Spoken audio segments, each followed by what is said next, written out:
Hello बच्चों, आज हम बात करेंगे द्विघात समीकरण में मूलों के लक्षण। द्विघात समीकरण के मूलों के लक्षण के बारे में आज हम बात करेंगे।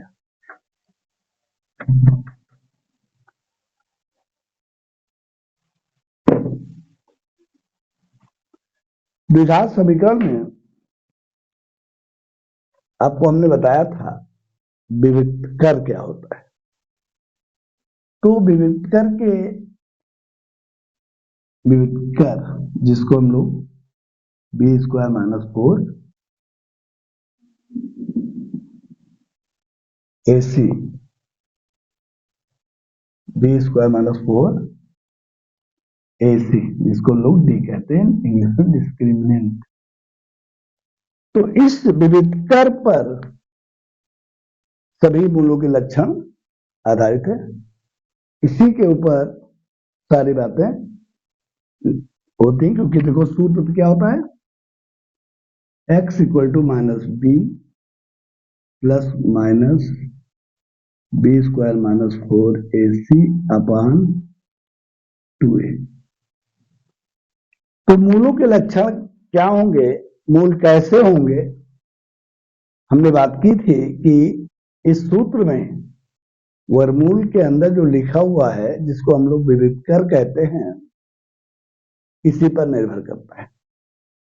तो इसका मान यानी विविक्तर का मान 0 भी हो सकता है, 0 से बड़ा भी हो सकता है और 0 से छोटा भी हो सकता है। तो इन मानों पर निर्भर करता है, विविक्तर के मानों पर निर्भर करता है कि मूलों के लक्षण कैसे होंगे। तो उसकी 3 स्थितियां हो सकती हैं। देखिए, पहली स्थिति, यदि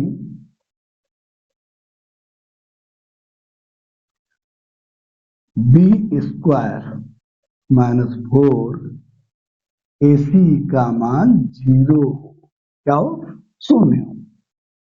इसी को हम ऐसा भी कह सकते हैं, या B square is equal to 4AC हो। देखिए भाई, बी स्क्वायर धनात्मक भाग है और माइनस 4AC ऋणात्मक भाग है, और ये पूरा विविक्तर का मान 0 हो, इसके लिए जितना धनात्मक मान उतना ही ऋणात्मक होगा, तभी हो सकता है। तो इसका मतलब ये भी कह सकते हैं हम कि बी स्क्वायर 4AC बराबर हो या विविक्तर का मान 0 हो। ठीक है, ये दोनों बातों का मतलब एक ही है। ठीक है, तब मूल कैसे होंगे, ध्यान दीजिए।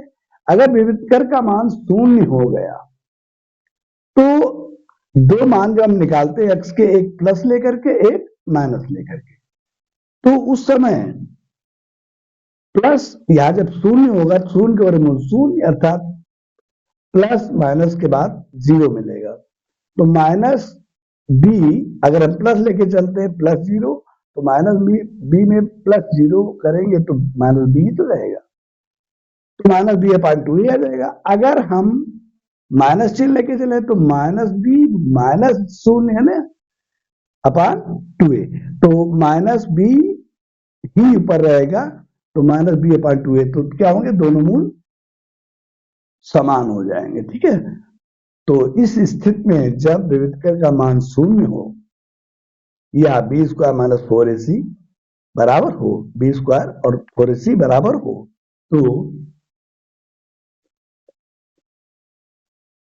दोनों मूल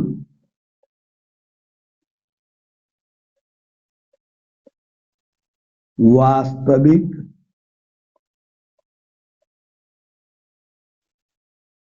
व समान होंगे।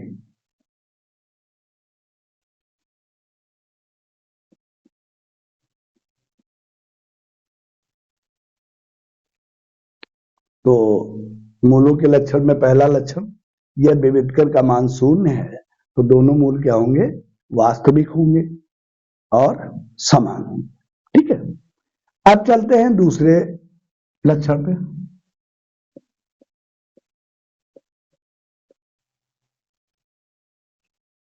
यदि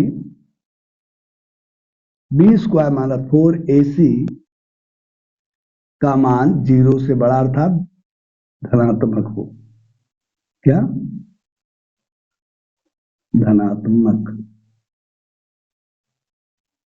अगर विविधकर का मान धनात्मक है यानी ग्रेटर देन 0 है तो मूल कैसे होंगे? देखें, अगर इसका मान धनात्मक कोई संख्या आता है विविधकर का तो वर्गमूल लेंगे। अब b के साथ माइनस b के साथ जब जोड़ेंगे जो वर्गमूल निकाल के आएगा तो जोड़ने पे अलग आएगा, घटाने पे अलग आएगा, अर्थात दोनों मूल अलग अलग हो जाएंगे। ठीक है, तो ये तो निश्चित है दोनों मूल क्या होंगे? अलग अलग होंगे। और क्या होंगे? वास्तविक। वास्तविक तो होंगे होंगे। तो इसमें दो स्थितियां बनती फिर।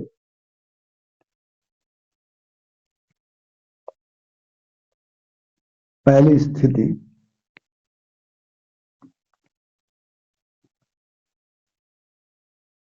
b² माइनस 4ac बराबर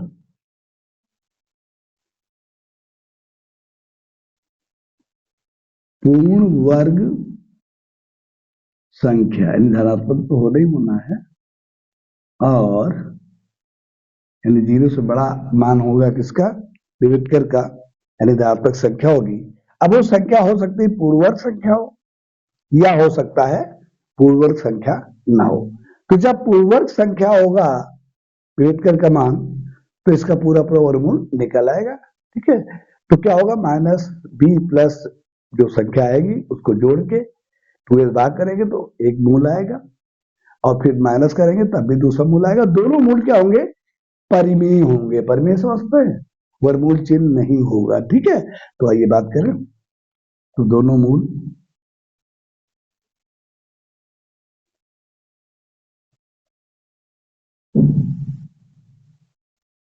वास्तविक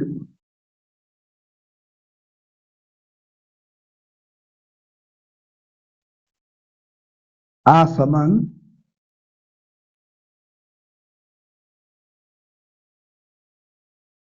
तथा परिमेय होंगे। क्या होंगे? परिमेय।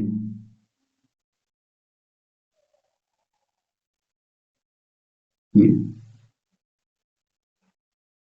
तो जब विविधकर का मान पूर्ववर्ग संख्या है, अर्थात धनात्मक वाली बात चल रही है दूसरे पॉइंट पे, तो धनात्मक संख्या में पूर्ववर्ग संख्या आएगा तो दोनों मूल क्या होंगे? वास्तविक तो होने होंगे, असमान होंगे अर्थात अलग अलग होंगे, और परिमेय होंगे।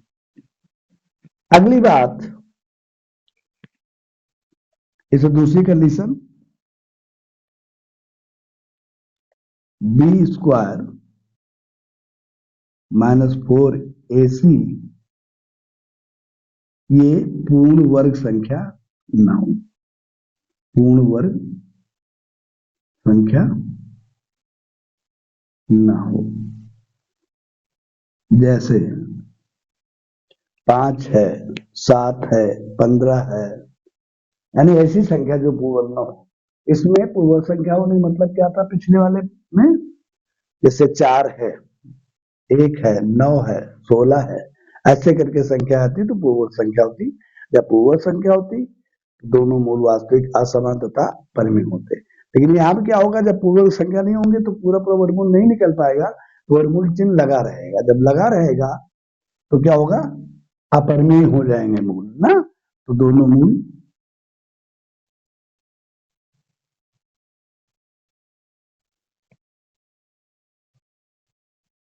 वास्तविक तो होंगे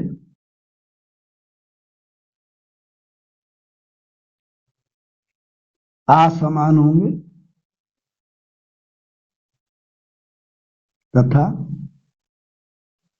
अपरिमेय होंगे। क्या होंगे? अपरिमेय होंगे।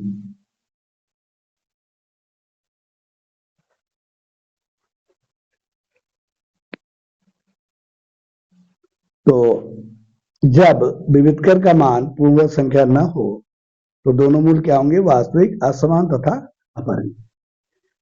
तो ये दूसरी कंडीशन में दो बातें थी, उनको हमने बता दिया। अब चलते हैं लास्ट कंडीशन जो है तीसरी कंडीशन, तीसरी स्थिति में क्या होता है,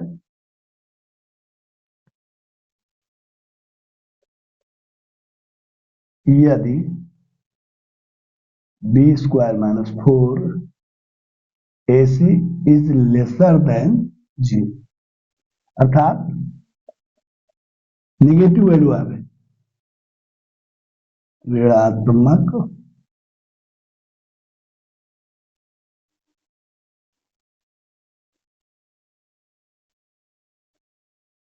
मान, 0 से छोटे होने का मतलब ऋणात्मक मान है, तो क्या होगा,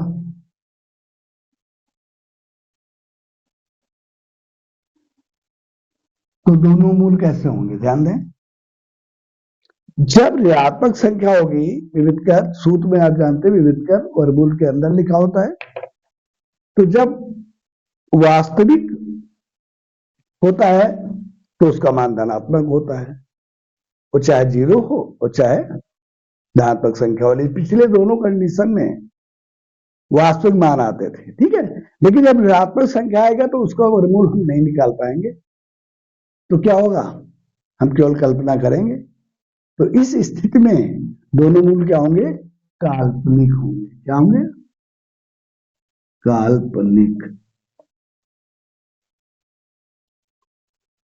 होंगे। तो इस प्रकार हम देखते हैं कि मूलों के लक्षण, तीन कंडीशन होती है, तीनों कंडीशन में मूल कैसे होंगे, अगर हम विविधकर का मान पता करें समीकरण से, तो अगर 0 आता है विविधकर का मान तो दोनों मूल वास्तविक होंगे और समान, और अगर 0 नहीं आता है तो कोई धनात्मक संख्या आती है, तो वहां पे दो स्थितियां होती हैं, यानी धनात्मक संख्या आएगी तो वास्तविक तो होने, ठीक है, और असमान होंगे, अर्थात अलग अलग मान आएंगे, अलग अलग मूल होंगे, लेकिन इनमें दो अगर कंडीशन ध्यान दें हम, तो एक हो सकता है धनात्मक संख्या हो और वो पूर्णवर्ग संख्या हो, तो जब पूर्णवर्ग संख्या होगी तो दोनों मूल वास्तविक, असमान तथा परिमेय होंगे, और पूर्णवर्ग संख्या नहीं होगी लेकिन धनात्मक संख्या होगी लेकिन पूर्णवर्ग नहीं होगी, तो दोनों मूल वास्तविक, असमान तथा अपरिमेय। तीसरी कंडीशन आती है जब विविधकर का मान ऋणात्मक हो, अर्थात 0 से छोटा हो, तो दोनों मूल उस कंडीशन में क्या होगा, काल्पनिक होंगे, ठीक है, तो इस स्थिति में आप समीकरण का हल पता नहीं कर सकते ना, इन दोनों स्थितियों में हम समीकरण का आराम से पता कर सकते हैं। तो ये तो रहा मूलों के लक्षण के बारे में।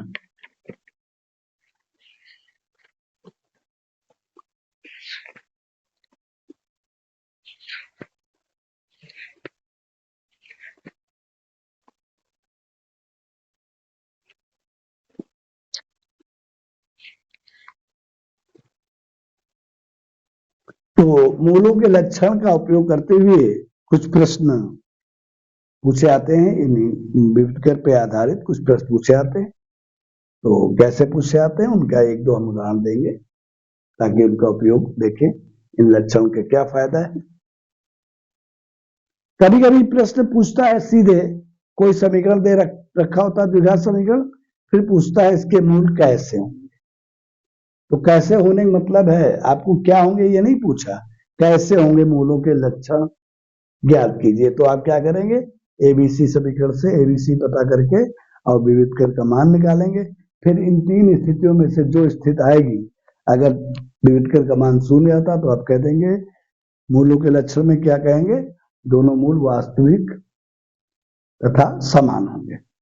अगर कोई धनात्मक संख्या आती तो आप क्या कहेंगे, दोनों मूल वास्तविक तथा असमान होंगे, ठीक है, और डिटेल में बात करें तो अगर वो संख्या जो धनात्मक आई है पूर्णवर्ग है तो आप उसमें परिमेय लगा देंगे साथ में, यानी वास्तविक, असमान तथा परिमेय, और उसकी दूसरी कंडीशन अगर धनात्मक संख्या आई है और पूर्णवर्ग संख्या नहीं है तो आप क्या कहेंगे, वास्तविक, असमान तथा अपरिमेय, और तीसरी कंडीशन क्या है, जब विविधकर का मान ऋणात्मक आए तो आप क्या कहेंगे,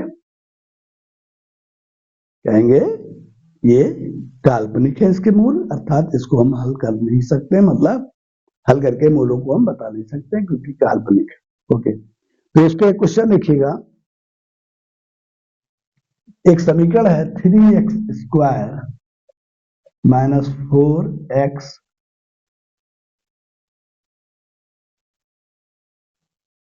minus k equal to 0।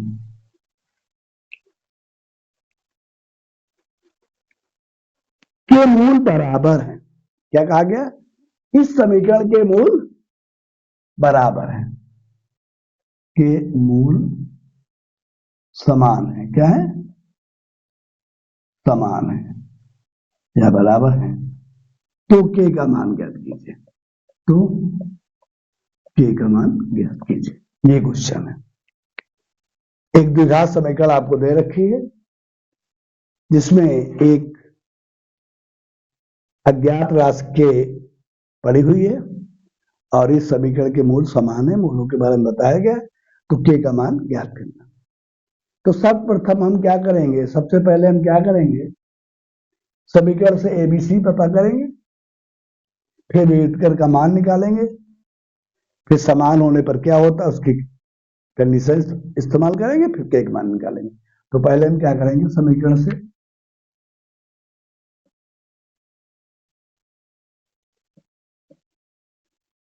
A equal to 3, B equal to -4 और सी इक्वल टू -k। अब विभेदकर का मान निकालें तो b² -4ac। देखिए यहाँ पे दो बातें लिखने का तरीका बदल सकता है। पहली बात तो हमने ये तो करनी ही पड़ेगा, समीकरण से तुलना करके हम ए बी सी के मान निकालेंगे। इसके बाद हम चाहे तो विभेदकर का मान पहले निकालें, फिर कंडीशन अप्लाई करें, या कंडीशन अप्लाई करके और विभेदकर के में जो मान है उनको रख करके हल कर लें। तो ये थोड़ा सा संक्षिप्त पड़ेगा, तो हमारे खास वही बेटर पहले लिखेंगे, क्योंकि समीकरण के मूल समान है। क्या है? समान है। ये हम नहीं कह रहे, प्रश्न कह रहे। तो इसलिए क्या होगा? विभेदकर का मान क्या होगा भाई? 0 होगा, क्योंकि आप जानते हैं जब समीकरण के मूल समान होते हैं तो विभेदकर का मान 0 होता है। क्यों? तो अब क्या करेंगे? एबीसी के मान इसमें रखेंगे और हल करके के का मान निकालेंगे। तो बी के स्थान पे -4 होल अप स्क्वायर, 4 आगे, ए के स्थान पर 3 इंटू सी के स्थान पर -k इक्वल टू 0। ये तो था अगले स्टेप में। पहले विभेद करके मान को बराबर 0 दिखाया। क्यों? क्योंकि कंडीशन थी समीकरण के मूल समान है, और जब समीकरण के मूल समान होते हैं तो ये कब होता है? जब विभेदकर का मान 0 होता है। अब विभेदकर मान 0 लिख करके ए बी सी के मान रख रहे हैं और इसको हल करेंगे तो -4 का स्क्वायर +16, फिर इधर गुणा करेंगे। आप 3 राशियां हैं, इनका आपस में गुणा करो तो 4 × 12 और माइनस का माइनस होगा प्लस, सेम साइन का प्लस होता है गुणनफल, तो 12k इक्वल टू 0 हो जाएगा। अब हमें k का मान निकालना है, तो ये रैखिक समीकरण बन चुकी है। पक्षांतर विधि से हम निकालेंगे। 16 को उधर ले जाएंगे, -16, कि इधर 12 गुणा कर रहा है, उधर जाके भाग करेगा, 4 कर रहा है, 4 3 12, 4 चौक 16, के बराबर -4/3। तो यहां पर के का मान क्या मिला? -4/3। तो अगर इस समीकरण के मूल समान होंगे तो के का मान क्या होना चाहिए? -4/3। तो इस प्रकार मूलों के लक्षण यानी कि विविधकर पर आधारित प्रश्न ऐसे पूछे जा सकते हैं। और भी कई हो सकते हैं क्वेश्चन जिनको आप करिएगा। एक क्वेश्चन हम करा देते हैं, समीकरण दिया गया तो मूलों की प्रकृति कैसे पता करते हैं विविधकर का मान निकाल के। तो ये क्वेश्चन हम इस पर करा रहे हैं, ठीक है। तो चलते हैं अगले समीकरण को लेकर के, उसके लक्षण पता करेंगे जो मूल हैं उस समीकरण के, दिए गए समीकरण के वो लक्षण कैसे होंगे, अर्थात मूल कैसे होंगे, इसके बारे में बात करेंगे।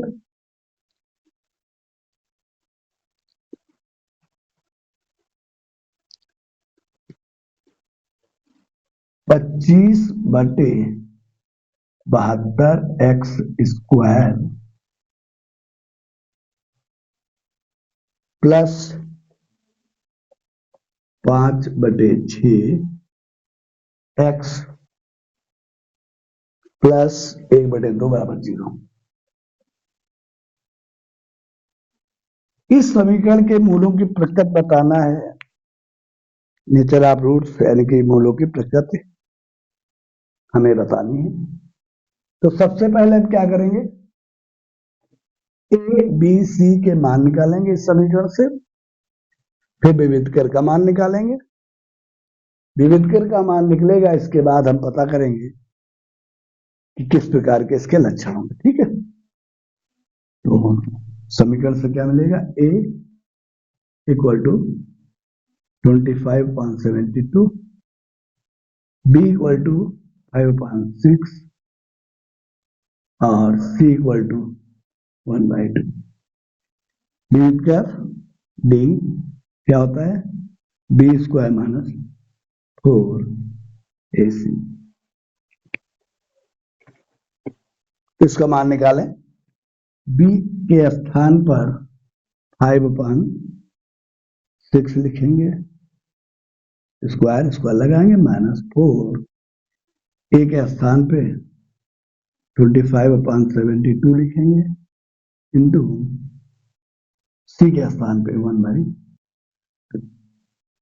अब इसको सरल करना है यानी हल करना है। पहले यहां देखें, 2 से 2 ये अंश हर में और 2 से 4 अंश में कट जाएगा, 2 दूना 4, फिर 2 से फिर कटेगा, 72 को 2 से काटेंगे तो क्या मिलेगा 36। बायां देखें, 5/6 का स्क्वायर है, नहीं 5 का स्क्वायर 6 का स्क्वायर, 5 स्क्वायर 25, 6 का स्क्वायर 36 माइनस, ध्यान दें यहाँ पे ऊपर अंश में देखें 1 गुणा में 25 गुणा में 1, तो 1 गुणा में कोई फर्क नहीं पड़ेगा, 1 वही रहेगा, तो 25 सेकंड 25 सेकंड 25 यानी कुल मिला के 25 ही रहेगा, अंश में हर में 36 सेकंड 36 यानी 36 ही रहेगा। और इस प्रकार देखते हैं, पहले भिन्न दूसरी भिन्न क्या है, बराबर है, और एक प्लस में एक माइनस में क्या होगा, इसको घटाने पे 0 मिलेगा। तो देखा आपने, दिए गए समीकरण के मूलों की प्रकृति निकालने के लिए हम लोगों ने समीकरण से सबसे पहले ए बी और सी के मान पता किए। जैसा कि आप जानते हैं, ए एक्स स्क्वायर का गुणांक होता है, बी एक्स का गुणांक होता है, सी अचर पद होता है। ये मान नोट करने के बाद डिस्क्रिमिनेंट यानी विविधकर क्या होता है उसको लिख करके फिर हम बी ए सी जो भी हैं उनके मान रख करके और उसको सरल करते हल करते हैं। हल करने पे जो मान आता है उसके आधार पर हम मूलों के लक्षण या मूलों की प्रकृति के बारे में बात करते हैं। तो हमने देखा यहाँ पे मूलों की प्रकृति जो बताने जा रहे हैं, तो पहले हम उसके लिए क्या देखेंगे, विविधकर का मान क्या है। तो विविधकर का मान हमें मिल रहा है 0। अभी हमने लक्षणों की जो बात की थी, मूलों के लक्षणों की बात की थी, उनमें पहला ही कंडीशन है कि जब विविधकर का मान 0 आता है तो दोनों मूल वास्तविक होते हैं तथा समान होते हैं। तो देखिए विविधकर का मान 0 मिला, अब हम मूलों की प्रकृति आसानी से बता सकते हैं। तो मूलों की प्रकृति क्या होगी, नेचर ऑफ रूट्स क्या होंगे,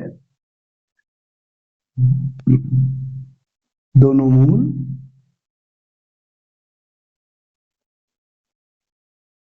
वास्तविक तथा समान होंगे।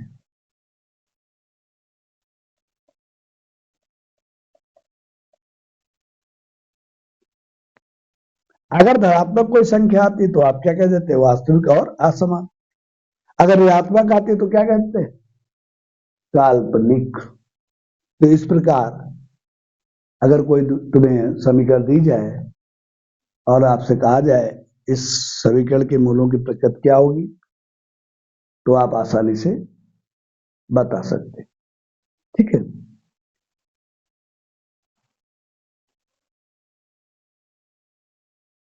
तो इस प्रकार आज हम लोगों ने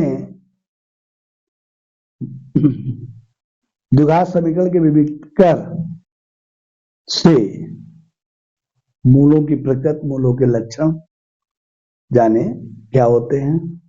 ठीक है। और उस पर आधारित एक प्रश्न भी देखे। अगले टर्म पे हम लोग कुछ द्विघात समीकरण के शब्द वाले प्रश्न अर्थात वर्ड प्रॉब्लम देखेंगे। भाषा वाले प्रश्न 2 3 4 जो भी हो सकते हैं अगले टर्म पे हम लोग देखेंगे और इस प्रकार इस चैप्टर का समापन कर देंगे। ठीक है। क्योंकि देखिए ये चैप्टर हाई स्कूल की परीक्षा के दृष्टिकोण से सबसे अधिकतम मार्क्स वाला है, यानी ज्यादा से ज्यादा मार्क्स में पूछा जाएगा ये, इसलिए इस पार्ट को अच्छी तरह से तैयार कर लें। और ये पार्ट बहुत ही आसान है। ठीक है। तो इस प्रकार आज का लेक्चर यही समाप्त। तब तक के लिए जय हिंद।